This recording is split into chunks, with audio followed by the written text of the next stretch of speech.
Well, welcome all. Good morning or good evening. We really love the fact that this is a global webinar. This is the third webinar in the Cities in Action series. The series is a collaboration between the Indian Institute for Human Settlements and the Hixon Center for Urban Sustainability at the Yale School of the Environment. Today, we'll be focusing in particular on heat in the urban environment.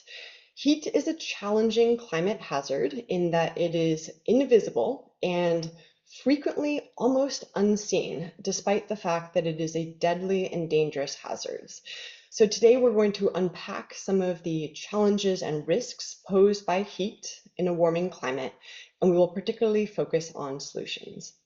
In the spirit of expert conversations, we have two leading thinkers, practitioners, and researchers in this space who will be guiding our way today, providing some of their insights and expertise on this topic. Our first speaker will be Professor Narasimha Rao, and our second speaker will be Prathijna Poonacha Kodira. I will introduce both of them in turn. We will then hear from them. I'll add a few more insights from some of the work I've done, and then most of our time together today will focus on questions I have, questions you have. So as you hear their presentations, please drop your questions into the Q&A box. We'll be aggregating those questions and trying to address as many of them as we can towards the end of the session. So we'll first introduce Professor Narasimha Rao. Narasimha studies the relationship between energy systems, human development, and climate change. His focus is really on household-level impacts of energy transition policies around the world and also in the US. His recent project called Decent Living Energy quantifies material requirements and energy needs for eradicating multidimensional poverty around the world. He focuses often on income inequality, compounding vulnerabilities to climate change, and different ways of analyzing possible climate policies and those that have been implemented. As you'll hear a little bit about today, he draws from diverse methods, including household energy modeling, econometrics, and policy analysis. At Yale, he is a professor of energy systems at the Yale School of the Environment. He is also a senior research scholar at the International Institute for Applied Systems Analysis, also known as IIHS. He did his PhD at Stanford, his master's at MIT, and his undergraduate degree at Dartmouth College. He will be the first presenter, and then we will hear directly from Prathijna Poonacha Kodira. She is a researcher and practitioner working on climate adaptation, focusing on those interconnections between people and the environment, how social and environmental systems respond to impacts of climate change, especially in urban and peri-urban geographies. Her work focuses on livelihood transitions, nature-based solutions, and the intersection of climate change and the built environment, all of which we will bring to bear on this topic of heat today. Also very relevant to heat risks and responses, she is experienced in enabling and engaging multi-stakeholder processes for dialogue and decision-making, and she will help us unpack the complexity of participatory decision-making, especially as relevant in cities. At the Indian Institute for Human Settlements, she has led a large number of multi-country, multi-partner projects, focusing, for example, on adaptation in semi-arid regions, urban and peri-urban agriculture as green infrastructure, as well as the first ever funded summary for urban policymakers. She is also part of the director's office at IIHS, where she thinks about strategic dimensions of institution building, processes, and activities, which I think we all could agree more important skill set than ever before. So Narasimha, we will go to you first. Thank you, Katie. It's really wonderful to be part of this webinar series. Hello, good morning to those in the US and good evening to those in India. I'm excited to share this panel with Katie and Prathijna, who I know will be sharing a lot of interesting ground level insights on heat stress, impacts on people, and adaptation strategies. I want to provide a bit of a big picture, although in one specific area of concern with heat stress, and that is basic comfort inside people's homes. So I'm interested in indoor comfort, which has numerous well-being repercussions for people, all the way from avoiding mortality for the elderly or vulnerable, also physical productivity impacts, but also mental health and well-being. And these are all aspects that are also related to chronic poverty. So I'd like to provide a big picture overview of the scale of the problem and the solutions as well. My main message with my few initial remarks is that dealing with heat stress is really not just about deploying energy-efficient cooling solutions. There are numerous pathways to deal with heat stress, to prevent and adapt to heat stress. I'll talk about several solutions, but really the focus has to be holistically on urban poverty and urban poverty eradication. And this holistic view needs to include things like uh, income growth for the poor, of course, urban design, housing, better construction materials, and of course, uh, cooling solutions as well that address humidity and not just temperature. And in my view, from the experience I've had doing these, addresses three problems at once: poverty eradication, climate mitigation, and adaptation. And so that's where I want to what I want to leave you with. So let me start by showing you the scale of the problem. Um, so we've overlaid grid level temperature data today and moving forward with climate change, with population density around the world, and at a national scale, looking at income inequality, so income distribution, in order to assess where do you find people around the world that experience basic heat discomfort and do not have the means to afford air conditioning. So if you look at the top two figures, the global maps, I'm showing you on the left-hand side in terms of population, absolute population, on the right-hand side in terms of the share of the population in countries, people who do not have the means to cool, no air conditioning, and experience more than 5 days of temperatures above 26 degrees Celsius in the home. And we've done sensitivities for various temperatures as well. And that's up to 4 billion people. The interesting thing is that they are concentrated in really three major countries. So in India, China, and Indonesia, um, that has the bulk of the population. But of course, if you look at the share of the population experiencing heat stress, it's spread around the regions of the world where you see a lot of poverty, sub-Saharan South Asia mainly, but also a few other countries in Latin America and even Australia. We are looking at informal settlements in cities around the world and where they experience greater than 4 hours at a stretch of wet bulb temperatures of 35 degrees Celsius or more. Cool temperatures less than that, but when you adjust for humidity, it feels like 35 degrees. And that's reaching a point where the body doesn't have the ability to cool. And you're seeing here that up to 7,500 hours, that's more than 3/4 of a year in some cities in the world, like in Indonesia, that urban slum dwellers would experience that kind of heat. So we call this kind of indoor heat islands because it's not just outside temperatures, it's the urban design that has the heat island effect, and then it's also the poor building materials that creates even higher temperatures inside the house. And so this is a serious problem, particularly for urban informal settlements. And now if we think about cooling, now ironically, the same countries where we experience a high level of heat stress among the urban poor, we actually expect the affluent in those same countries to be adopting air conditioners by the millions. So in fact, the International Energy Agency estimates that in India and China and Indonesia alone, between today and 2050, over half the air conditioner sales will happen there. And I think on the order of 1.5 billion air conditioners. If you look at the left-hand chart over here, we're showing you the population that would need air conditioning based on temperature levels I told you before, 26 degrees Celsius or above in the home. And here's the population we expect to actually own air conditioning, and the gap being those who can't afford it. And the main point I want to make here is that basic inequality, so how equitable growth will be, has a significant impact on the exposure to heat stress and the vulnerability to heat stress. So if you look at the pink and red lines, that's a socioeconomic future where we expect more equitable development, high income growth.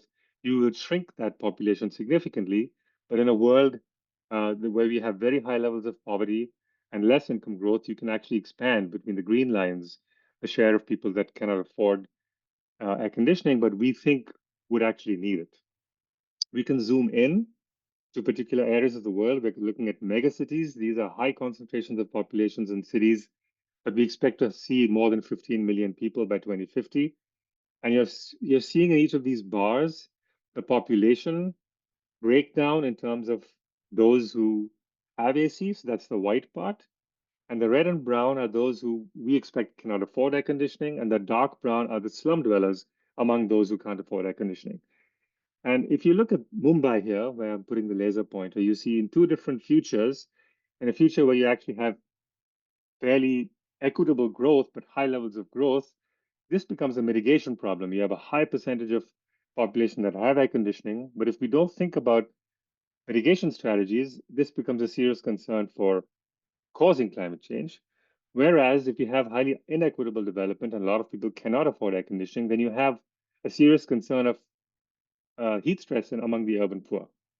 And so we need to think holistically about not only poverty eradication, but thinking broadly about solutions that are addressing both adaptation and mitigation. And I'll talk about some of those solutions in a second.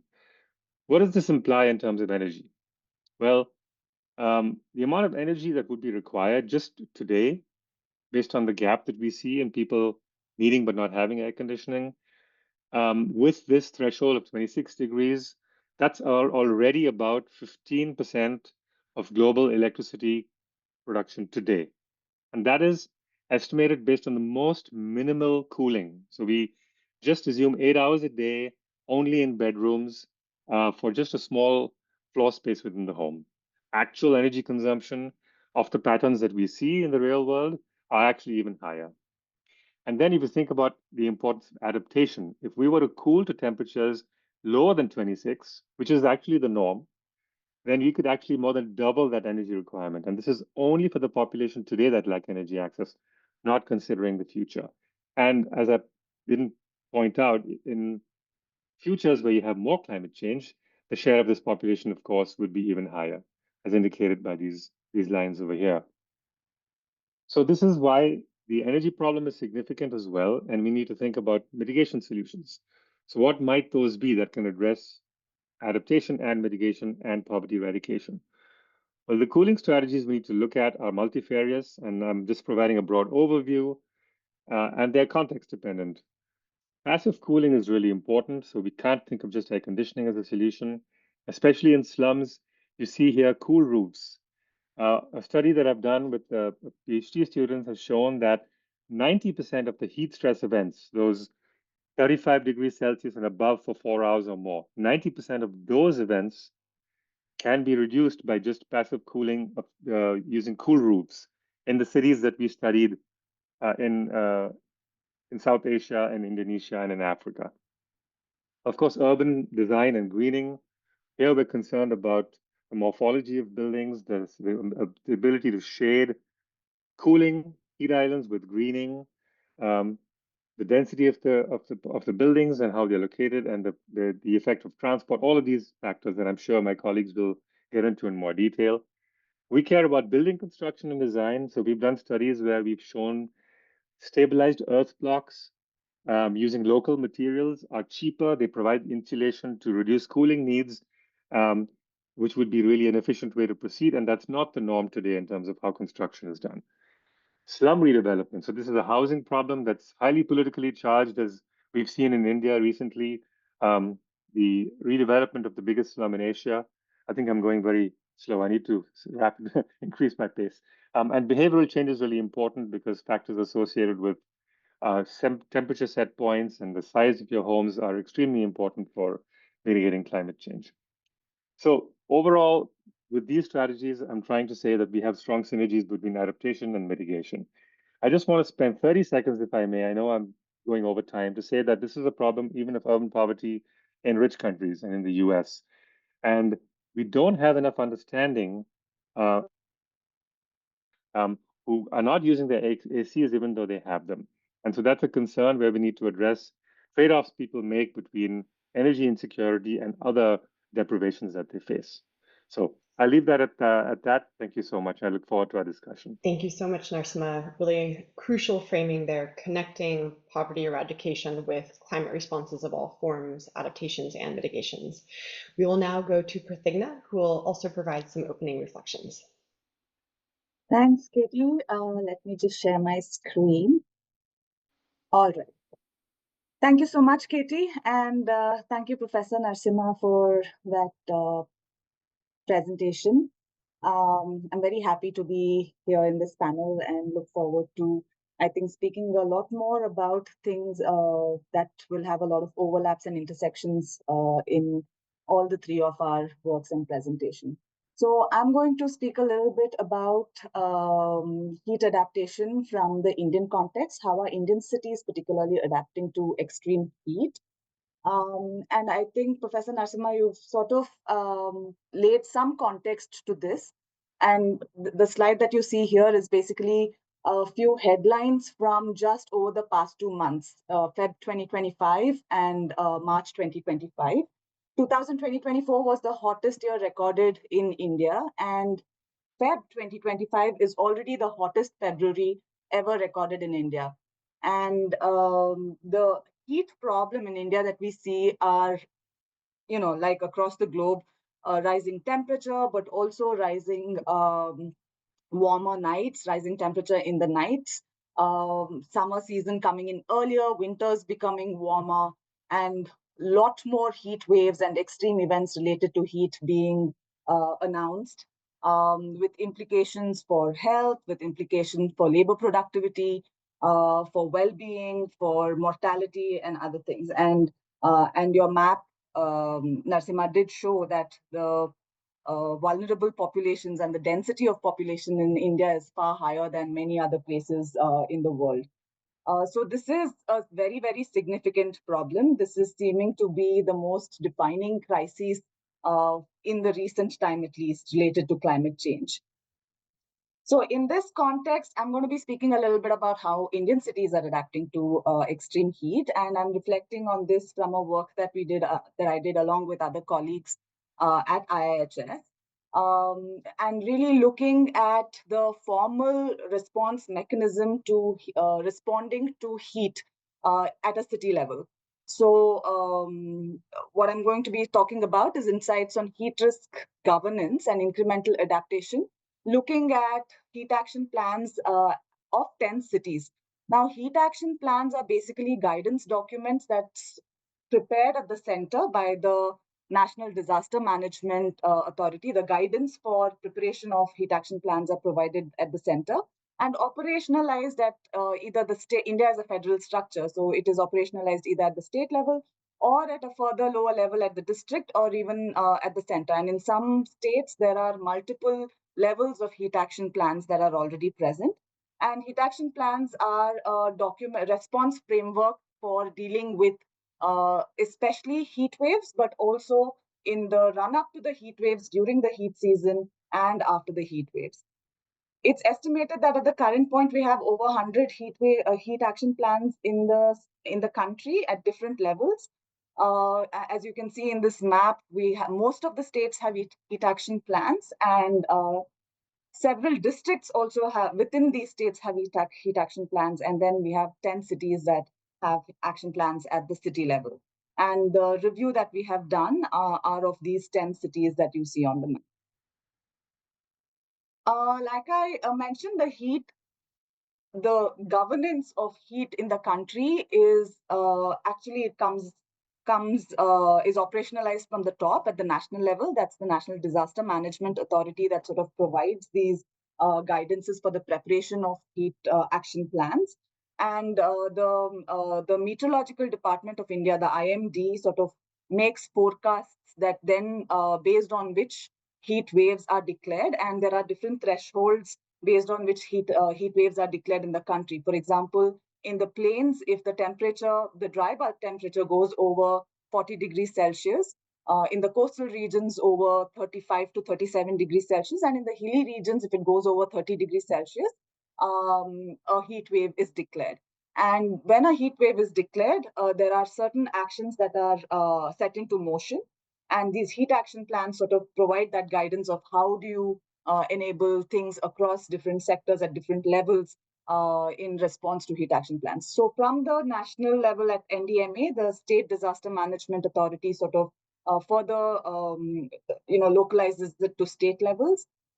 Below that is the District Disaster Management Authority that responds at a district level, and at the city level, which I'm going to be talking about, it is the municipal commissioner or the urban local body that is in charge of responding to heat waves or heat incidents. And the municipal commissioner is a nodal officer who is then mandated with coordinating with different departments at the city level to create a response strategy or a response mechanism. Apart from the different departments such as the health department, the electricity department, water, education, public works, labor, all the women and child department, these are all the important actors who sort of have to work together, ideally, to respond to this. The health department is a very important functionary in all of this because much of the framing of the response to heat is looked at from a health perspective. So reducing mortality is the most important ambition of heat action plans, and the ambition is to bring it down to almost zero mortality, and also then reducing morbidity and other associated impacts. There's also the civil society organizations that's brought into this framework to raise awareness and implement actions, and also sort of reaching out to the press and media to again disseminate and raise awareness. I'll probably just quickly go over this. So we used a conceptual framework to sort of think about the review of the HAPs that we did, and looking at the interventions within these HAPs from three aspects, three thematic aspects: differential vulnerability, something that Narasimha was mentioning about, about poor people, about folks living in informal settlements, about the intersectionality of various vulnerabilities, including age, gender, the kind of livelihood one is involved in. So we looked at it from the entry point of differential vulnerability. Also looked at how interventions or solutions are prioritized, in what kind of sequence they are prioritized, and what is the governance mechanism that sort of is put in place to respond to these to the heat action plans themselves. And we looked at it from these three sort of categories of incremental action, of reformist action, and then moving all the way to transformative action. So incremental action being the ones that, make slight, through their interventions, make slight adjustments to what is already existing, not necessarily shifting a lot of things, very reactive, very short term. Reformist actions which slightly move the needle on how things are done, looks at a system scale, but not necessarily alters many of the parts within the system. And then moving to a transformative scale, which is like really looking at systemic change, changing procedures, changing certain values, changing behavior, to really sort of address the problem at a systemic level.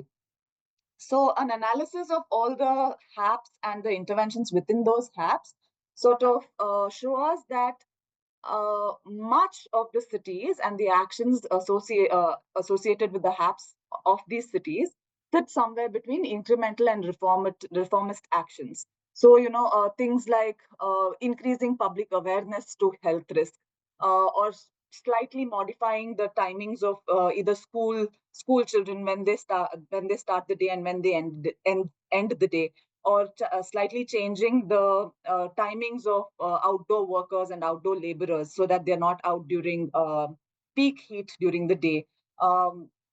Just applying a coat of reflective material onto the roofs to make it white and reflective and make cool roofs. Those are the more incremental kind of actions that serve us well, maybe for a particular heat season.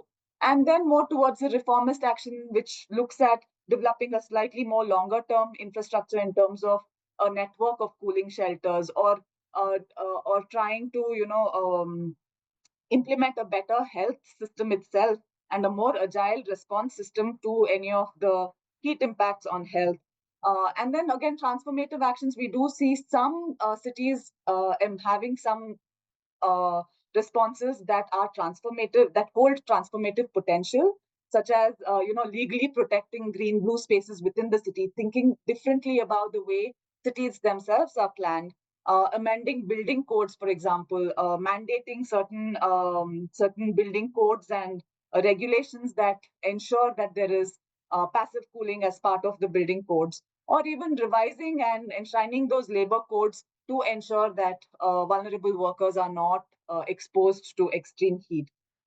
See, for instance, in action plans of Ahmedabad, Bhubaneswar, Jodhpur, actually just 3 of the 10, we see some potential for transformative change to and transformative action for heat resilience, but much of them sit between this incremental and reformist action. And so one of the things that and I want to conclude with this slide, one of the things that we want to say is that really heat action planning to be effective and over a longer period of time, we have to move from reactive, incremental, short-term responses to a more transformative space. And that can be done only when you think about it in terms of a longer period of time, interventions that hold good over a longer period of time, governance structure that are robust, that can pick up these kind of solutions and institutionalize them. There are, like I said, some cities that have some transformative potential in their heat action plans, but again, there is very sparse research on the effectiveness of the kind of actions that have been mentioned in these heat action plans. So there is quite a sparse and there is a gap there because while we are recommending all of these actions in these various heat action plans, there is necessarily not enough studies to sort of establish the effectiveness of many of these responses. The institutionalization of heat managed governance is quite thin, and it actually reflects the broader concerns around fragmented climate governance in India. And we've seen that, for instance, there's one nodal officer currently at the city level, which is the municipal commissioner, who, along with his other duties, are burdened with additional duties of managing a heat crisis. As it is, there is a lot of fragmentation of different departments at different scales. Even at the city scale, there's a lot of fragmentation of governance mechanisms at the city level. And having to coordinate among these different departments to respond to heat is definitely challenging and reduces the sort of efficacy of solutions. And finally, the efforts that we have right now are quite inadequate for future challenges. We know that heat is increasing. Heat waves will be far more frequent. The challenges around heat are going to be more complicated as we move into the future.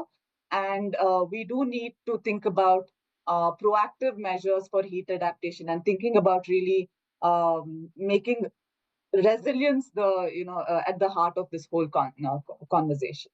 I'll stop at that. Thank you so much, Prathijna. I will now offer a few last framing remarks, and then we will turn to Q&A. Wonderful.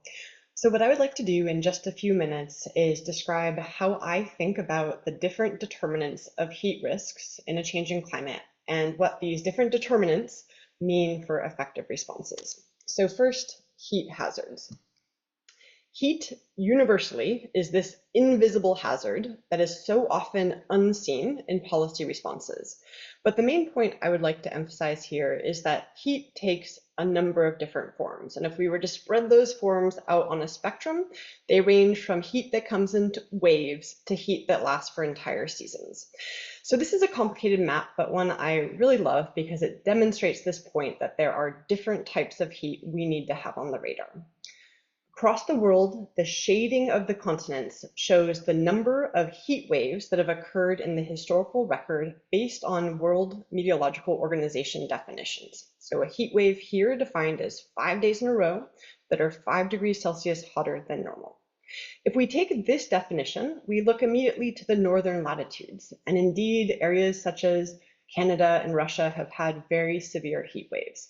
Heat waves as a form of heat also have been what has been disproportionately the focus of research and so much practice and policy around heat.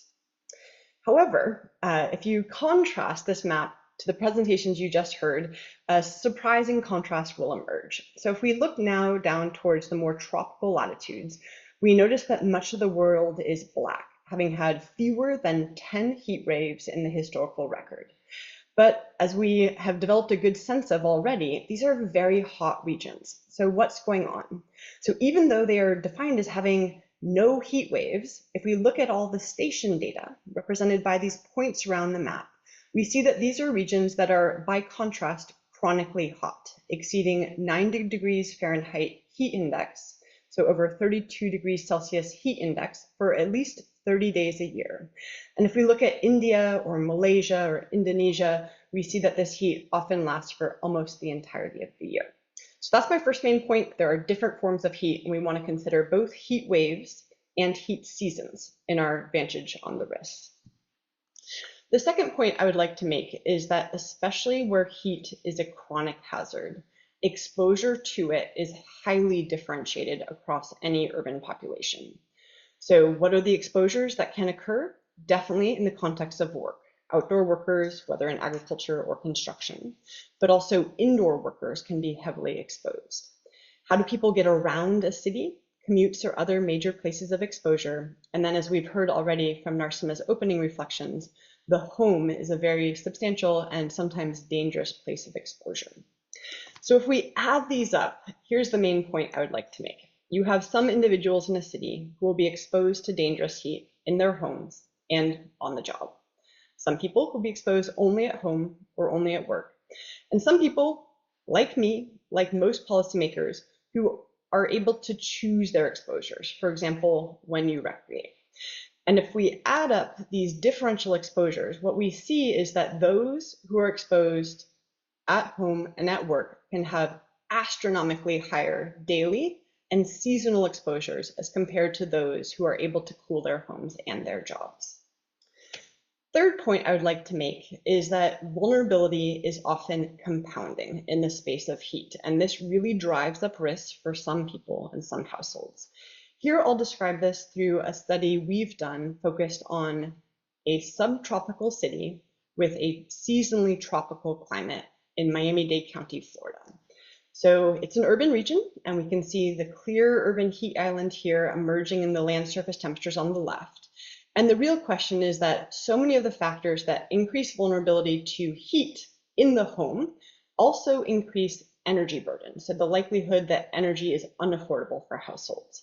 So just how bad can these combination of factors be in terms of the impacts realized? I'll give some numbers that connect very, very nicely to where Narasimha left off. So we deployed heat and humidity sensors into 57 households across the county, where households said, we're too hot in our homes or we're paying too much for electricity. And what I will just emphasize, implicit in some of the opening images you saw as well, is that buildings that have inadequate building quality, that have inadequate cooling systems, and for which energy may be unavailable or unaffordable, can be hotter than the outdoors. So for example, here we see an example of a home. The black line shows outdoor temperatures. The red line is the temperature within the home. That is a home functioning as a greenhouse. On the right, you see a home, by contrast, that does have active cooling, just at a very high set point. So when we add up these risks, what does it look like for a given household? So each data point in both of these plots shows the average heat index and energy burden for one household. One data point is one household across the months of June, September, and October in 2022. And July and August on the right, also in 2022. Here we see that many homes in the pink quadrants experience high levels of heat exposure in their home. Heat indices, so feels like temperatures encompassing the effects of heat and humidity, that in some cases are not only above a level of thermal comfort, 82, in some cases are hotter than the outdoors, this dotted horizontal line, and levels that really can push up towards truly breathtaking exposures for months at a time. By contrast, there are some households that are making expensive choices to cool their homes, paying up to 30% of their income to keep their homes cool. And then what's really shocking and largely undocumented to date is that there are households in this high-income country with high income inequality that are experiencing both burdens simultaneously, paying a lot of money to try to cool their homes, but with still extremely dangerous heat exposures within the household. So what's going on? What we found using a set theoretic method is that different combinations are leading different households to these places of dangerous heat exposures at home or very high energy burdens in their home. Income is a big part of this story, but also not the full part of the story, as Narasimha really emphasized at the start. So for example, many households that have low income combined with an ineffective air conditioning system could be at particularly high risk. So they could crank up the air conditioning, but the house does not get cool. By contrast, some households, also low income, have invested in higher quality housing and often air conditioning systems that come with them. But they are paying so much for that housing that there is nothing left over to pay for air conditioning. The diagonal here is really the vexing trade-off, where you could then say, well, why not go for a house that's cheaper? And really, we found that both low and moderate income households could be in this third category of a house that has incredibly leaky windows and roofs, such that you can run that AC a ton, pay a lot of money for it, and the building simply cannot be cooled effectively. And then finally, low-income single-parent households were also disproportionately affected in our study. And so just to close, when we think about heat risks, I'll just emphasize that the risks are highly differentiated across the population. They occur in these different places of exposure, on the job, at home, in the built environment as a whole, whether commuting or spending time in public spaces. And there's this crucial need to tailor those responses to the different risks being experienced. Okay, I will stop there, and we will now shift to question and answer. I've got a few questions geared up for Narasimha and Prathijna, but please also continue to add your questions into the Q&A, and we will pick those up soon. So the first question I would like to ask really revolves around the theme of climate change, but also those interconnections that Narasimha hit at the start. So as we think about rising temperatures, global warming, increased exposure to heat in the built environment in cities is one of the most direct consequences. And that carries a lot of implications for how we think about urban heat planning needs. And I would like to just really emphasize what Narasimha hit at the start, that as we deploy more cooling, that cooling increases heat in cities in two ways. Number one, there's the waste heat from the cooling devices, and there's also at present the greenhouse emissions associated with that cooling. At the same time that societies are evolving and changing, and this theme of poverty is a big part of that. So if you were to kind of give your recipe for what does climate change mean for effective heat responses, I'd love to hear from both of you on that theme. Yeah, sure. So really, we all understand climate change to be a vulnerability multiplier. And so a lot of these experiences people are already having. And as I showed you in some of the high-level graphs, as we see and experience higher temperatures, they translate to much more extreme temperatures on the ground. And so we need to, in some ways, think about how we can forestall those events that are going to be exacerbated, they're going to increase. And the way we need to do that is focusing on the upcoming cities that don't exist yet.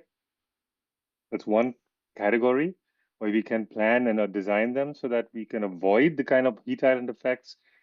We can plan housing strategies so that they have better insulation, and we have good evidence of cost-effective construction materials to enable that, and also to enable shading and ventilation, all of the design aspects, and then to think about efficient technology solutions and support for them in terms of financial support. It's a little bit harder in existing the mega cities where we have a lot of people already and strong levels of migration. And there, I think we really need to understand better the situation of people. Just going back to the work that you did in Florida, the data that you collected, we don't have that level of understanding in the US, let alone in India, at that level of granularity. And what are the events, the micro heat island effects in these different dense areas? We need to understand. So I think we know some of the solutions. We have the strategies on paper. If we need to implement them, we have to think holistically about all of them together. But we really need to also build a foundation of understanding that's much stronger than what we have today to tackle, how future climate change is going to worsen people's heat stress. Thank you, Narasimha. Prathijna, how about you? What would you say on the theme of climate change? Thanks, Narasimha, because I think this question of vulnerability is central to the discussion of response. And I think in the case of India, in the Indian context, the institutional thinness that I reflected on in terms of the heat action planning is very true for climate action planning as well. So given this sort of, institutional thinness and also the lack of necessary measures to respond, I think there are few groups that sort of bear the brunt of this problem much more than others. And to sort of address that, I think the solution is not necessarily in heat response or climate change response as such, but it's a more structural change that one needs to think about in the way, for example, cities are planned. And in the way perhaps built environment is thought about or programs and policies are thought about. But there is an opportunity also to sort of think about existing plans and programs and how you can layer this with the emerging demands to respond to climate change, heat vulnerability, and such things. For example, in the Indian context, there are a lot of plans and programs that look at responding to better development imperatives, but can be also used to mainstream responses for climate action. Some sort of small adjustments to these existing programs can give us big benefits, even in terms of climate response. So yeah. And just if I can add to that, in the institutional aspect, Prathijna, it seems we need to think about adaptation and mitigation together. This is a clear example of that. And how much are we thinking about that in the institutions in India on the heating action plans? Because we have different institutions that are thinking about mitigation strategies, and we need to think of them together. This also concerns scale. We're talking about mitigation at an international scale, really, and thinking about how do we share efforts. But adaptation, we tend to think mostly locally. So there's this institutional gap I think we need to bridge as well, which is important too. Yeah, and I think I'd extend this thinking about mitigation and adaptation to also thinking about it in the context of sustainable development.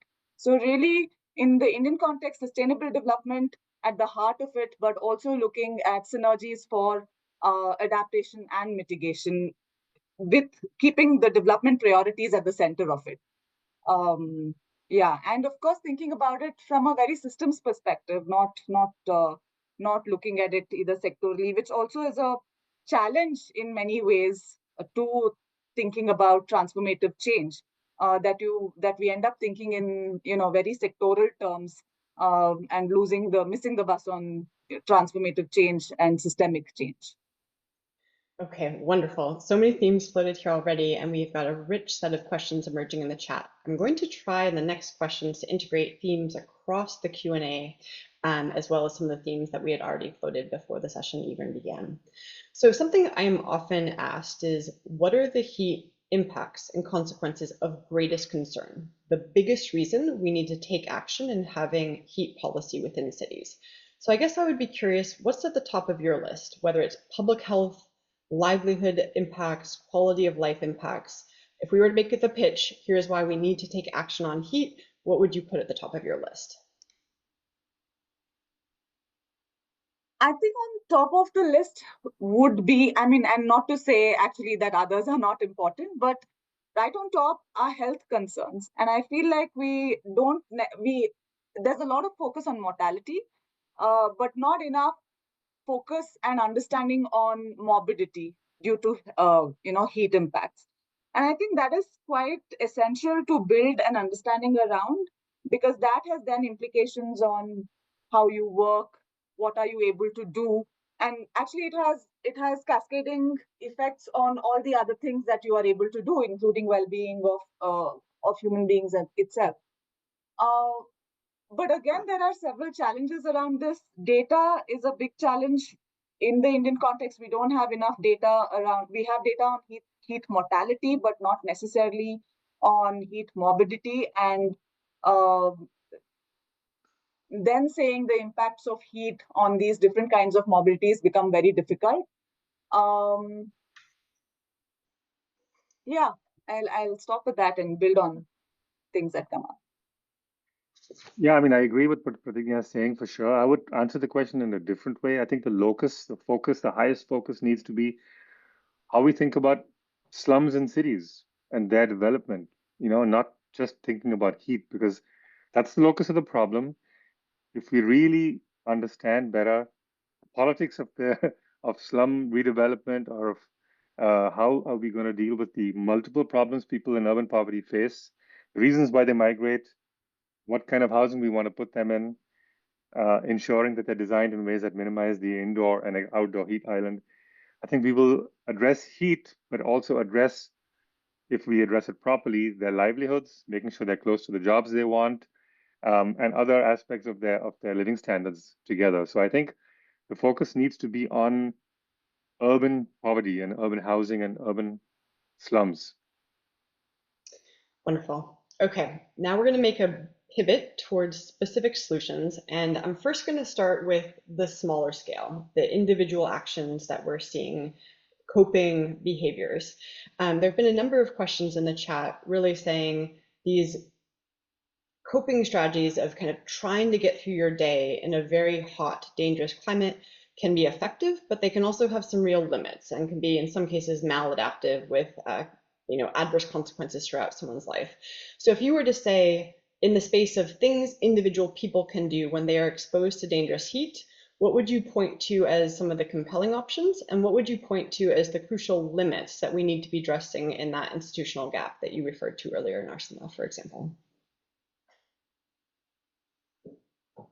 Yeah, I do think this is very context dependent. The nature of the heat stress differs as well. So if you're talking about extremely muggy conditions in tropical areas, you need to reduce humidity. There's not much you can do, to deal with mugginess, because the ability of the body to cool itself is just lower. So you need dehumidification, and that to me points you to air conditioners. I am interested in thinking of other solutions like dehumidifiers that have limited application. But in that situation, I do think there's little people can do besides having access to cooling technologies, for which institutionally we need financial support where required to be able to access them. But in the longer term, you need to think about designing space so you have ventilation and movement, the ability to move to areas maybe with a little less concentration of humidity. In other areas, I think there's different adaptive strategies. You were talking about the difference between chronic and heat wave, and in areas with chronic heat, people have accumulated culturally ways to adapt to an extent, even with respect to clothing and shading and the size of windows that decrease indoor heat gain. And so there maybe is more people can do individually in the home. But then again, I point back to the need to really have the structural solutions that Prathijna was talking about, because those really are the ones that will drive the effect of heat stress.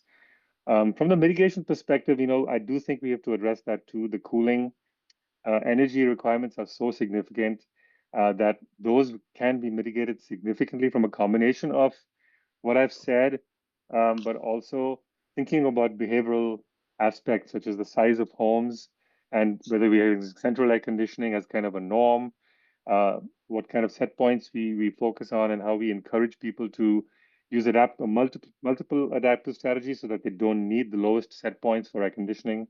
And so that combination of strategies, we're really talking about temperature decreases and not just humidity. Thank you. Yeah, I mean, I agree very much with what Narasimha is saying about it being very contextual. And again, vulnerable populations have only that many options to adapt. But I think for those who can and those who have certain options, I think behavior change is one of the biggest drivers of, things that they can do. Just in terms of how you dress yourself in summer, or what kind of routines that you are able to put into place for those who are able to do it. But I think the question really again comes back to those who are not able to do it. And for instance, there are examples of parametric insurance in the country that enable low income and poorer people to sort of be able to take the day off if there's a heat wave or heat is beyond a certain threshold.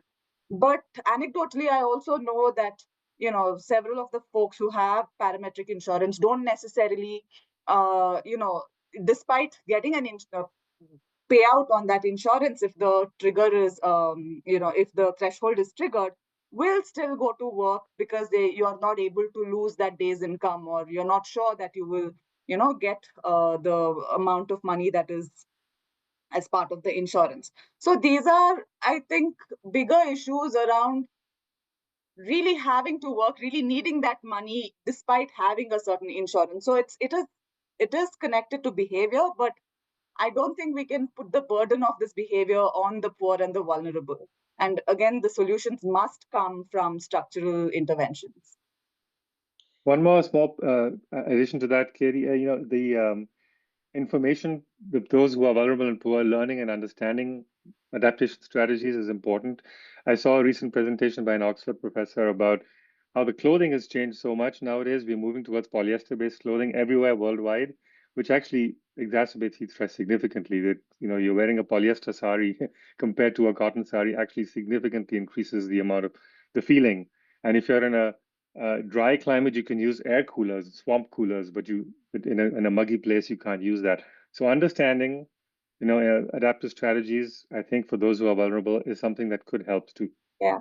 And so I just want to add one more thing on top of the clothing question, but it's also very gendered, the choice that men have, that you can shed some clothes in order to cool yourself, whereas women cannot dress like that, is also a question of gender and, how one can adapt given the norms and cultural acceptances in a certain place.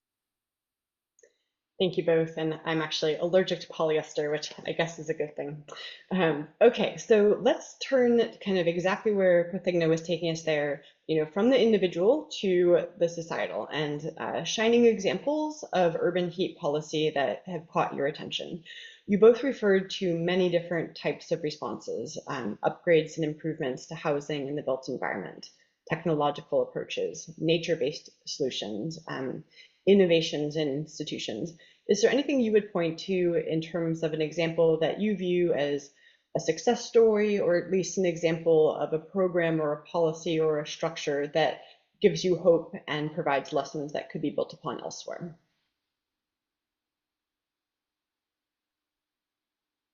I mean, there are examples of all of these strategies that have been implemented in particular places and times, but not necessarily systematically. So, for example, I know of passive housing for public housing in Mexico that actually was a very rare case where what would be considered expensive technologies but applied to public housing for low-income residents. But that was financed through an international mitigation plan, NAMAS at the time.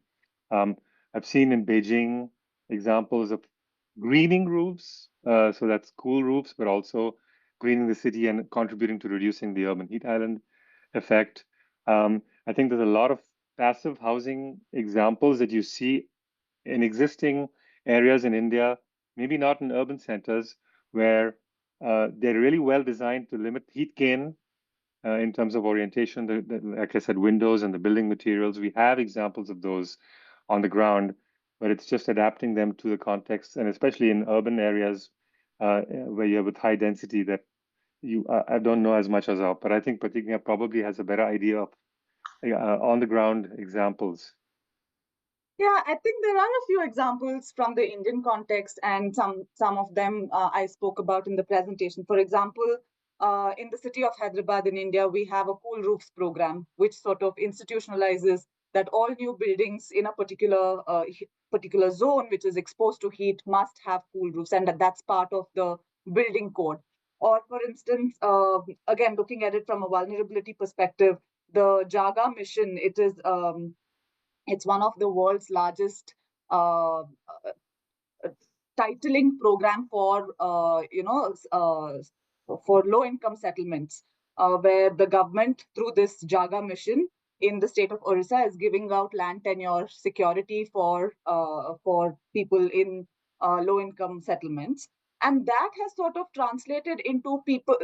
And once you have land title, people are more confident to build houses and invest in the houses in a more climate resilient way, as against to investing in your house or your house structure when you don't have a land title. So through this program, there has been some amount of mainstreaming of climate resilience. For example, increasing the level of the plinth so that this is in case of flooding, you don't have water coming inside your house, or using certain kind of heat resistant materials to build your house. So once you have tenure security, you're able to think through these things and invest in the house that you're going to be living in far more confidently than when you're not. So these are and there are several more examples from the Indian context at a slightly at a city level scale or a state level scale that do have good adaptation responses embedded in them. And just add one thing, thinking about such cooling solutions at the community scale, so for example, cooling stations for people who are outdoors in cities.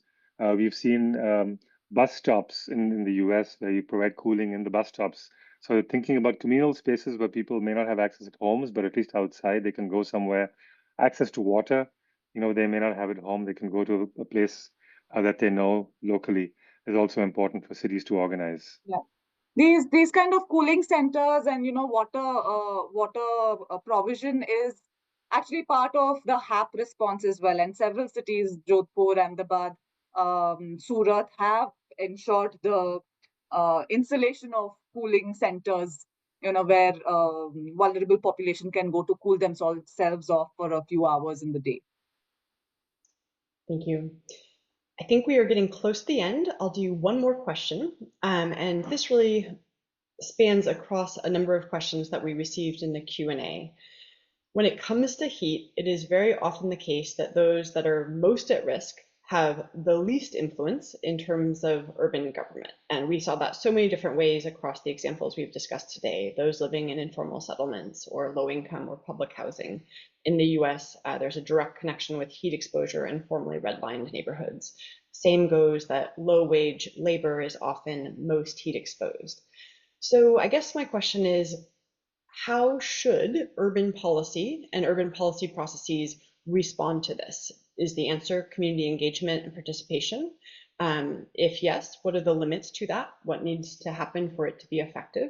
And if no, what other approaches are necessary for urban heat policy to be responsive to the highly differential risks that often connect to history and marginalization within cities?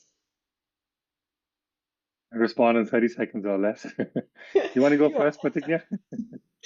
Sure. I think, of course, community participation is very important, and any sort of formal intervention must also ensure that there is some amount of community participation that's embedded in its process. But there are limits to it. But other than that, structurally, I think for instance, the heat action plans are meant to have vulnerability assessment. A good heat action plan will have a vulnerability assessment at the city level.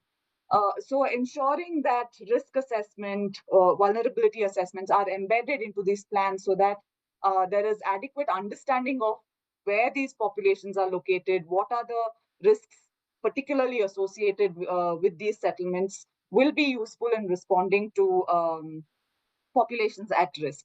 And in addition, I mean, also, for instance, where you have a lot of migrant populations, which don't necessarily, I mean, Indian cities are very diverse. Local languages are spoken. In addition, when there are lots of migrant populations, other languages are being spoken. So being inclusive also means ensuring needs of the most marginal, including migrant settlements. So therefore, thinking about multilingual heat advisories or heat alerts, which reach all sections of vulnerable population will be important. Yeah, I'll just add to that. I know we're over time, but my main concern, as I said, the 1 billion people in urban slums.